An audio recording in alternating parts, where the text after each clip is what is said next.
Ternyata Legend TNI Prabowo diam-diam deal bikin rudal dan jet tempur.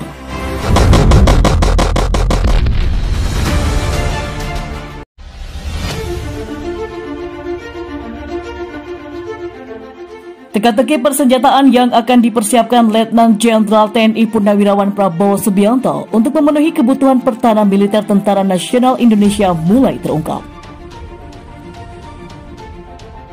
Ternyata Menteri Pertahanan RI itu diam-diam telah menandatangani kesepakatan dengan Perancis untuk melakukan kerjasama memproduksi alat utama sistem senjata atau alutsista.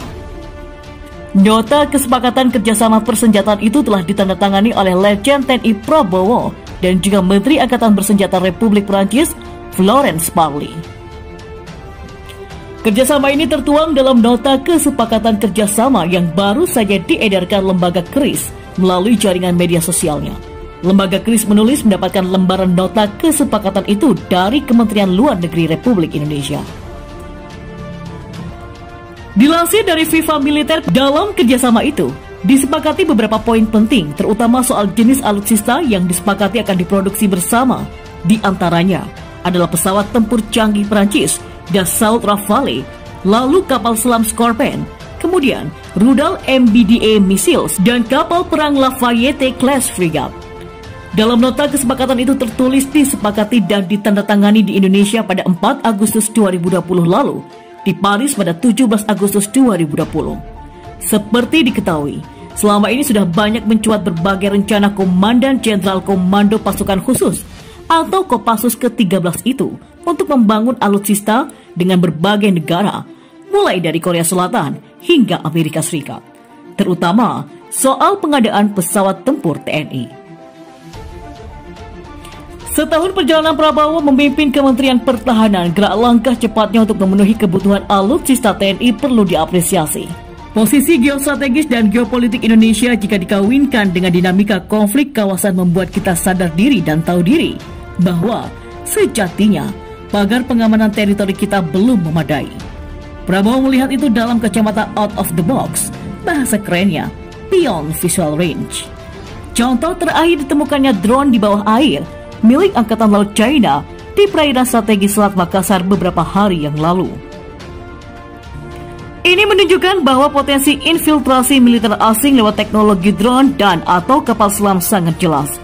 Jalur Alki 2 Selat Makassar adalah kawasan ideal jalur kapal selam karena perairannya dalam. Pesawat Adam Air yang tenggelam di Selat Makassar bisa ditemukan lewat kapal selam mini tanpa awak milik Amerika Serikat di kedalaman 8.000 meter. Luas teritori tanah dan air negeri ini seluas Eropa. Payung pelindung teritori seluas itu hanya dikawal oleh 40 jet tempur dan 30 kapal perang striking force. Memang secara data ada 8 skuadron tempur yang dimiliki TNI Angkatan Udara, namun yang bergigi untuk berkelahi hanya 3 skuadron tempur, alias hanya 40-an. Demikian juga dengan data kekuatan Angkatan Laut yang punya sekitar 160 KRI, hanya seperlimanya yang berkualifikasi striking force, dipimpin oleh Marta Dinata class. Lantas, mengapa baru-baru sekarang tergopoh-gopoh sampai terengah-engah baru menyadari urgensi pemenuhan kebutuhan alutsista negeri yang masih belum sampai pada kriteria minimal? Jawabannya simpel, karena pendahulunya tidak melihat dalam kacamata visi beyond visual range. Jadi ya, santai mawon, tidak ada ancaman untuk kita sampai 30 tahun mendatang. Lah wong kita itu bersahabat dengan semua, kita nggak punya musuh, and nggak perlu ke susu-susu, apalagi misu-misu. Siapa juga yang cari musuh? Tapi, bukankah sahabat dari sahabat kita berpotensi menjadi musuh kita? Atau mitra besar kerjasama ekonomi kita bisa jadi musuh kita? Konflik Timur Tengah contohnya. Meski berbaju egoisme kelompok puritan konservatis yang mudah diadu domba, sesungguhnya adalah hasrat menggebu untuk penguasaan sumber daya energi fosil. Lihat saja Irak dan Libya sekarang, siapa yang menguasai sumber daya energi fosil di sana? Jadi, musuh masa depan adalah mitra kita sendiri, terutama yang haus sumber daya energi limited. Dua hotspot di teritori kita saat ini yaitu perairan Natuna dan Ambalat bisa jadi di kemudian hari akan bertambah. Di perairan Arafuru misalnya, yang juga kaya dengan sumber daya ekonomi fosil. Menjelang wilayah 2 hotspot meski dalam kondisi damai, tetap memerlukan energi ekstra, berupa pengerahan sejumlah KRI setiap hari dengan dukungan patroli jet tempur. Beredarnya publikasi anggaran tahun 2021 untuk penguatan alutsista TNI tentu menggembirakan kita semua. Kita akan membeli beragam jenis alutsista di samping memodernisasi alutsista exciting. Ada penambahan yang signifikan untuk jet tempur, pesawat intai, helikopter, radar, kapal perang frigat, kapal selam, peluru kendali berbagai jenis, drone, tank amfibi, dan juga lain-lain. Termasuk menyempurnakan sistem manajemen pertempuran yang dikenal dengan network-centric warfare. Pertengahan bulan ini, ada seremoni peresmian kapal selam dan sejumlah KRI di Surabaya. Memahami kebutuhan alutsista TNI sama dengan memenuhi kebutuhan rasa aman kita sebagai bangsa. Rasa aman itu seperti tidak bermakna manakala kita sedang berada dalam kondisi yang aman. Padahal, kondisi dan garansi aman itu tercipta karena ada institusi tentara yang senantiasa mengawal Republik siang malam tanpa jeda. Oleh sebab itulah sangat pantas dan wajar pengawal Republik dicukupi kebutuhannya dengan alutsista canggih dan juga berkelas.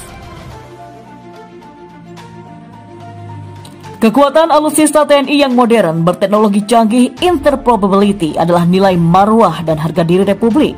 Kualitas dan kuantitas berbagai jenis persenjataan untuk mengawal teritori negeri kepulauan adalah model diplomasi militer. Pengerahan sejumlah KRI dengan dukungan drone dan jet tempur di Ambalas setiap hari dan selama ini bagian dari diplomasi militer. Dampaknya telah menihilkan infiltrasi dan manuver militer jiran di sana. Bandingkan dengan keadaan 10 tahun yang lalu, maka pemenuhan kebutuhan alutsista TNI utamanya Angkatan Laut dan Udara adalah capital chain dalam investasi pertahanan negeri. Bukan belanja sia-sia, bukan juga sebagai kebutuhan nomor 2. Belanja alutsista adalah untuk eksistensi negeri dan akan berguna selama bertahun-tahun. Dan selama waktu itu pula, ada garansi rasa aman dan sekaligus rasa bangga memiliki alutsista canggih dan berkualitas. Dan bagi negara lain, kekuatan militer dan alutsista kita menjadi penggentar untuk berlaku tidak pantas. Jadi bukan untuk perang semata, tetapi bisa menjadi formula untuk mencegah perang ataupun konflik.